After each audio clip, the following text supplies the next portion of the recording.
Very good afternoon. Today we'll be having the class on molecular biology of host and microbe interactions.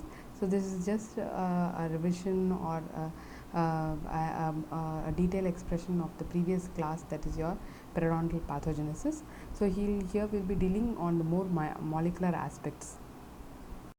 So at the end of this topic, the student should be able to explain the innate immunity in the periodontal diseases, explain the adaptive immunity in the periodontal diseases, adaptive immunity or otherwise acquired immunity, summarize the pathobiology of the periodontal diseases, and describe therapeutic strategies for disrupting the host cell signaling in the treatment of periodontal diseases. So we will go on with an introduction. We will tell about again innate immunity in periodontal diseases, acquired or the adaptive immunity in periodontal diseases. We will speak on little on pathobiology of the periodontal diseases.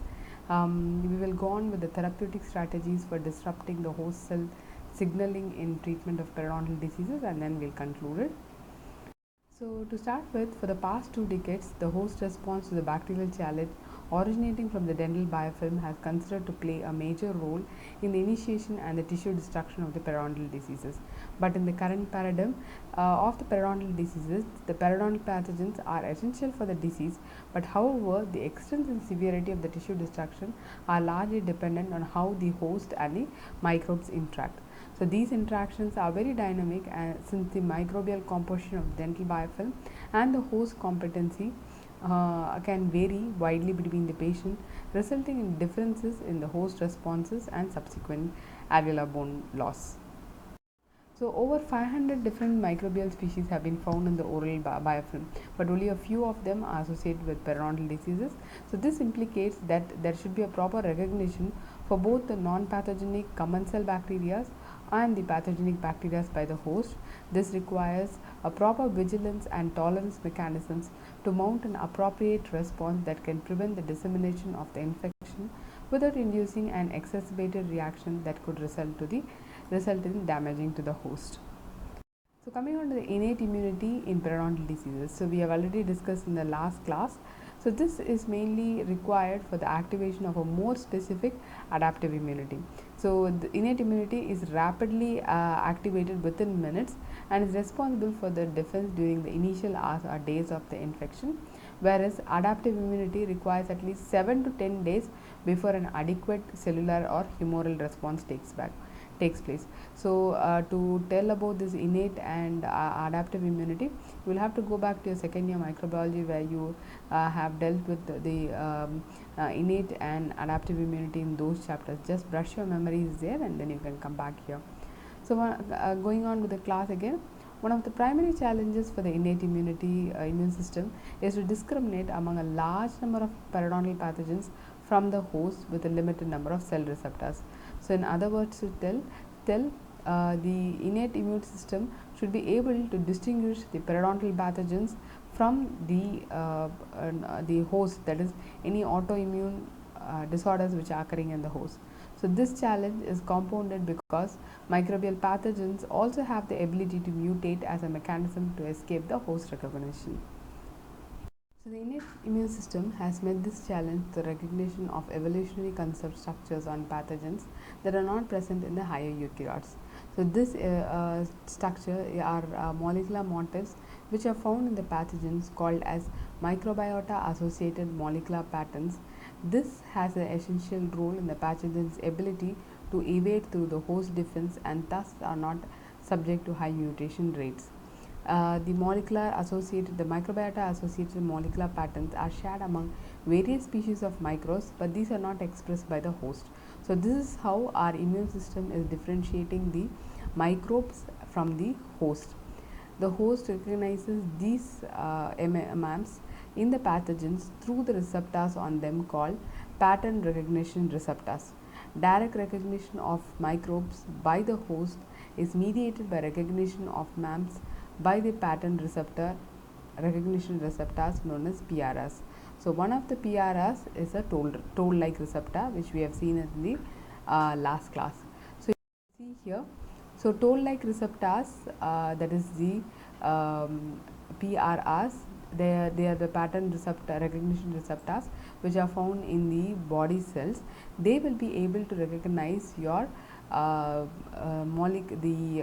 microbiota associated molecular pattern changes seen in the form of lipopolysaccharide, uh, lipoproteins, fimbriae, cell surface BSPA protein, heat shock proteins, or the other contents within the bacteria. So to be specific, the microbiota associated molecular patterns are found on the periodontal pathogens, and to recognize them you have the pattern recognition receptors which is present on the cells of humans, which are released during the time of the inflammation, and on these PRRs you have certain receptors to recognize them. They are the toll like receptors. Hope you understand this. So again we will go on with the diagram for your better understanding. Molecular associated microbial associated molecular pattern from the microorganisms in the dental biofilm can be activated by means of inflammatory responses in the periodontal tissues. Biological mediators will affect either the neighboring cells, which is shown by means of this blue lines, where because of the presence of MAMs, the mediators try to affect the neighboring cells. So this is by the inducing the expression of rankle, or by triggering the chemotaxis by means of attracting them to the bacterial cell. Direct damage to the periodontal tissues may also result after the MAM stimulation, wherein this may appear as matrix metalloproteinase secretion by the gingival as well as the periodontal ligament fibroblasts. After the MAMs are recognized by the appropriate pattern receptor recognition receptors, a signal is initiated within the cell. This signal is transduced through the cytoplasm and the nucleus, and more commonly by the sequential post-translation modification of a cascade of kinases that are constitutively expressed, and that ultimately will determine the cell's response to the microbiota associated molecular patterns that are detected. So coming on to the adaptive immunity, so till now we saw the innate immunity. So innate immunity has also a pivotal role in initiating and modulating the adaptive immune responses. So the adaptive immunity is slower and reliant on the complex interactions between the antigen presenting cells, that is the T and the B lymphocytes. So these two are main for the adaptive immunity, and the key elements here include the antigen specificity of the responses that facilitate specific targeting of a diverged range of effector elements, the ability to improve during exposure to the antigen. So these are the key elements of adaptive immunity. So what is its importance? It has been found that T cells are more prominent in the gingivitis and stable periodontal lesions, whereas B cells are more prominent with the pocket formation and the progression of the disease. So this tells that after a few days of innate immunity, the adaptive immunity comes into place in diseases. So to tell about what adaptive immunity is, we should be knowing what is antigen processing and presentation. So once a bacteria enters into the plaque, and it presents to the body as an antigen. So this has to be processed and presented to the body in such a way where it is able to recognize and the body is able to combat or kill its presence. So this is by means of certain cells which are located, which has certain classes of major histocompatibility classes located on them, such as the class 1, class 2 and class 3. So these cells they present the intracellular antigens to the T cells and the NK cells. So in case of periodontitis, the MHC class 2 molecules are more predominant, where they exhibit extracellular antigens to the CD4 T cells. So just in this slide, just understand that in periodontitis, the MHC class 2 molecules are more appropriate. So what generally happens, that is when a bacteria comes to the cell, how is it going to take, and how is it adaptive immunity is going to be formed for it. So antigen presenting cells are present in the body, which includes your B cells, macrophages, dermal dendritic cells and the Langerhans cells. These cells naturally express the MHC2 molecules to activate the specific effector T cells. This generates antigen-specific immune response to the periodontal pathogens. So the T cell responses are can be of two types. Either it can form the T helper cells 1, which can form the interferon gamma, which activates the cell mediated immunity in these cells, or it can form the T2 cells, that is T helper 2 cells, which forms the interleukin 4, 5 and 13, which activates the humoral mediated immunity. So if you go back to your microbiology, you would have known that adaptive immunity consists of the cell mediated and the humoral mediated immunity. So in case of periodontics, this is how it is getting periodontal diseases, this is how it is getting activated. So coming on to the B cell responses and antibodies, specific antibodies are produced in response to increase in bacterial challenge in the periodontal disease. Endpoint of B cell activation, higher levels occur in GCF, and these are produced locally by the plasma cells in the periodontal tissues. Antibodies to periodontal pathogens are primarily immunoglobulin G with few immunoglobulin M or IgA types being produced. So here you can see how the B cell is being transferred, or it is being converted into the T cell, and later T cell has the T helper 1 cells, helper 2 cells, helper 3 and helper 4 cells. So these helper cells do produce certain anti-inflammatory factors. So its main function is to produce antibodies or antiglobulins, so that it can combat the effect of the antigen. Now coming on to the pathobiology of periodontal disease progression, the host response to periodontal infection requires the expression of a number of bioactive agents, including pro-inflammatory and anti-inflammatory cytokines, growth factors and enzymes. These are the result of activation of multiple signaling pathways.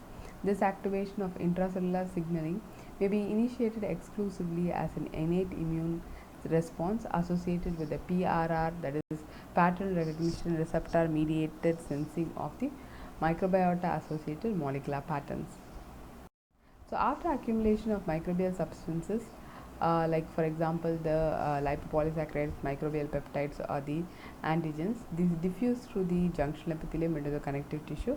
The epithelial cells and the connective tissue are stimulated to produce the inflammatory mediators that results in the inflammatory process. Because of that, there is a vasodilation in the gingival tissues, which means that there is an increased permeability of the fluids to the cells, so fluid and the cells to that area. So among the cells, the neutrophils predominate.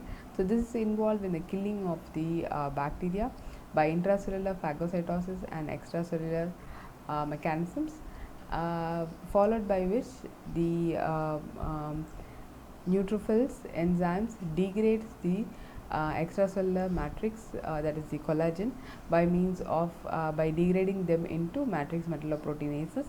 So this not only causes harm, it also disrupts many of the mechanisms, and this is the main reason for the tissue destruction in the periodontal diseases.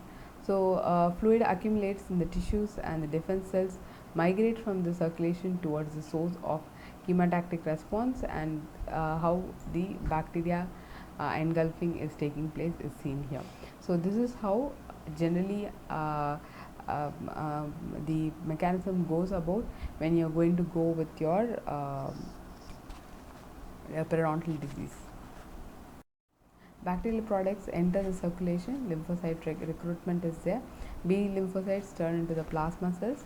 This produces antibodies. Antibodies plus the neutrophil phagocytosis results in the bacterial killing. So we'll tell what is matrix metalloproteinases. Once the immune and the inflammatory processes are initiated and the complex cytokine network is established, various inflammatory molecules are produced in response to the MAMs and to the host-derived cytokines. One such family of inflammatory molecules is the matrix metalloproteinases, or MMPs, produced from the macrophages, leukocytes and fibroblasts.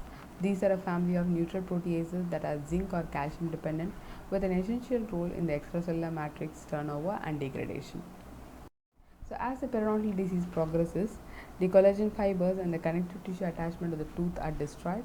The junctional epithelial cells proliferate apically along the root surface.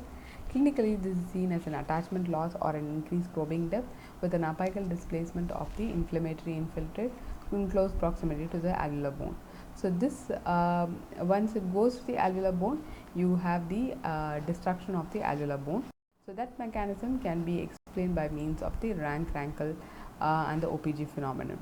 So once if you need a bone to be lost, there should be some mechanism of osteoclastogenesis taking place, which means that osteoclasts are cells which are going to resorb the bone, and therefore it should be generated more in number for the disease to be present. So this is by means of how is it being generated, is by means of the cytokines, tumor necrosis factor, the macrophage colony stimulating factor produced by the resident stromal cells, fibroblasts and osteoblasts, and the immune cells such as the monocytes and the T lymphocytes. Osteopontegrin, this acts as a decoy receptor that prevents the attachment of the rank which is present on the precursor cell from the rankle.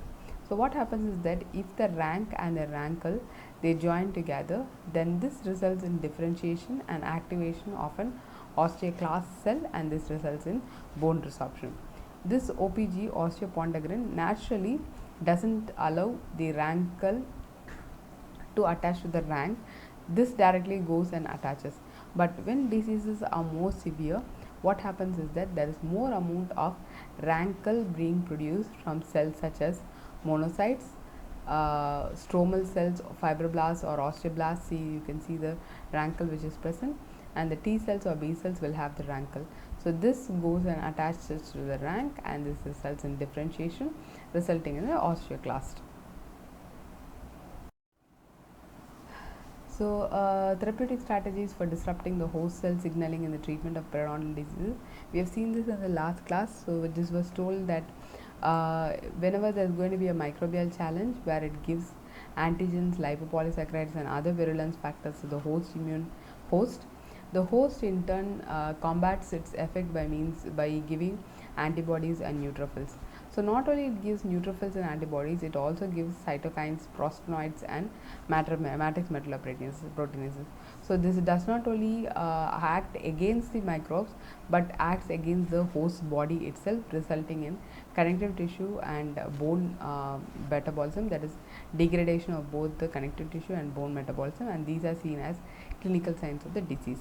So this is not only clinically the problem because of the host microbe interaction, but also there are certain genetic factors and environmental factors and acquired factors which are present. So that requires a periodontal balance between the disease status and the health status. This was also discussed in the last class. So I had placed this slide just to emphasize on the host modulation therapy here, which you will be seeing as a part of a health, which you will be seeing soon. So risk factors for the periodontal disease include a lot of them. So when we are going to if we try to reduce the risk factors for the periodontal disease, this is one of the strategies to control the periodontal disease. So for example, if you have a hereditary of periodontal disease with help of family history or periodontal screening test, try to combat them with the help of chemotherapeutics.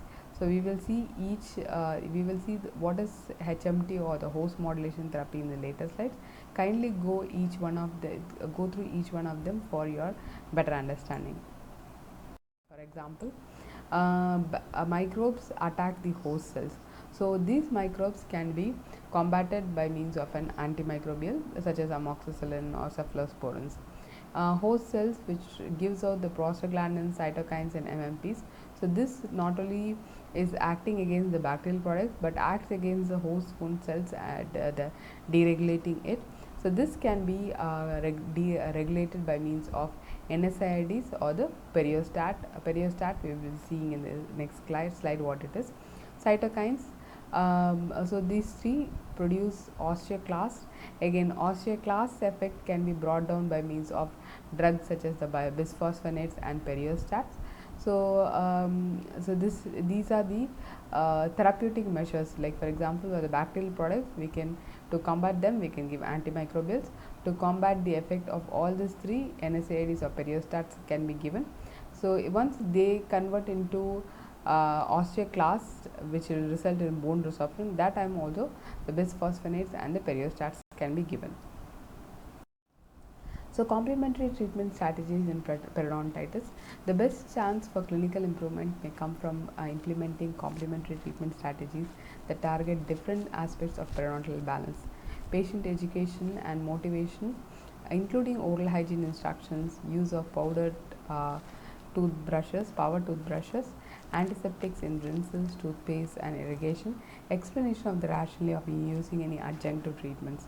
So this is one way we have to target getting a healthy status back. Reduction of the bacterial burden can be done by high quality scaling and root planing. Site specific antibacterial treatment can be given. Host response modulation can be done by HMT. Risk factor modification and risk reduction strategies, we have seen it in the earlier slide. Periodontal surgery can be done with or without the host modulation therapy. These different but complementary treatment strategies can be used as a part of comprehensive management approach. Coming on to sub-antimicrobial dose doxycycline. So this was one of the host modulation therapy agents which has been approved by the FDA, indicated specifically in the treatment of periodontitis. This can be used as an adjunct to scaling and root planing, but not as a standalone therapy or monotherapy. So they have been used as an adjunct in scaling and root planing or along with the surgical procedure. Anatomic disruptions and breakdown of the connective tissue. So this doxycycline, in addition to its antibiotic property, it also has the ability to down-regulate these MMPs. So a family of zinc dependent, the MMPs are actually a family of zinc dependent enzymes that are capable of extracellular matrix degrading the extracellular matrix, that is collagen. So basically doxycycline is able to down regulate the MMPs. How is that? We will see. So here, in case it acts the sub-antimicrobial dose doxycycline acts as 3 levels. At the epithelial level, it decreases the production of epithelium-derived MMPs. Again, at the connective tissue level, it has a direct inhibition of the MMPs. Apart from that, it down-regulates the cytokines as well as inhibits the other activities of the cytokines. In the bone level, it reduces the osteoclast matrix metaproteins, reduces osteoclast activity and bone resorption.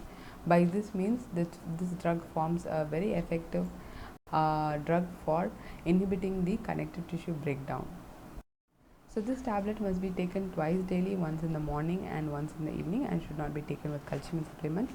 In an effort to eliminate the side effects of long-term tetracycline therapy, especially the emergence of the tetracycline resistant organisms, these drugs or capsules were prepared. Normal doxycycline capsules are around 50 to 100 milligrams, but this capsule contains only 20 milligrams of doxycycline. Studies have shown its effectiveness when taken from 3 to 9 months. So to conclude, I would like to tell about this biological model for periodontitis. So this model reflects how individuals with the same presentation, that is periodontitis, may have different predisposing factors. So the outermost circle has the person level, where the person, along with its reduction factors, risk factors, has certain other combinations. If he has certain other combinations along with the genetic or epigenetic level, that is if his genes or is little disrupted, if his genes or epigenetic mechanisms are little disrupted, then you go in for presence of, if along with this there is a presence of inflammatory mediators, then it is clinically seen as a disease in the patient.